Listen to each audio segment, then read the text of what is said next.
There are only 4 properties on the Prince George Heritage Commission's list of protected heritage sites. Today, we'll tour one of them. The South Fort George Schoolhouse was the first school in what would become Prince George. It hasn't had a classroom of students in a century, but it still continues to teach.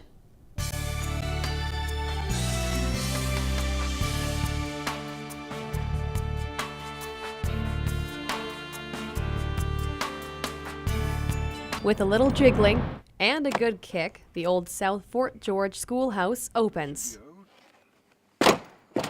The desks are empty.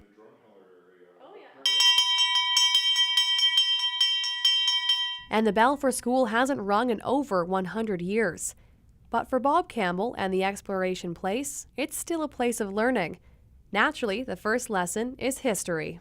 Built by a Mr. Wiggins of the Northern Development Company in 1910 in South Fort George. So that's really when people started to move here. There was a few people in 1906, but people were starting to come to South Fort George in 1910. The community of South Fort George rented the building from Mr. Wiggins for $30 a month and hoped for the best as their children smiled on the very first day of school. Initially there were 28 kids, and they were pretty rowdy. They weren't used to school or any of these things. So, and they didn't have a qualified teacher. So the first teacher lasted a week, the second teacher lasted a month, and then they hired a Mrs. A.B. Campbell, and she used the cat of nine tails and instilled some discipline, and I guess within a month they had a pretty good school. The small school is likely made of spruce with a solid wood door. In the cold northern winters, students would have been practically frozen in their desks.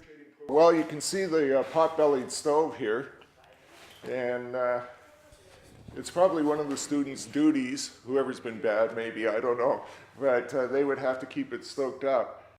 In 1976, the Weatherly family donated it to the museum.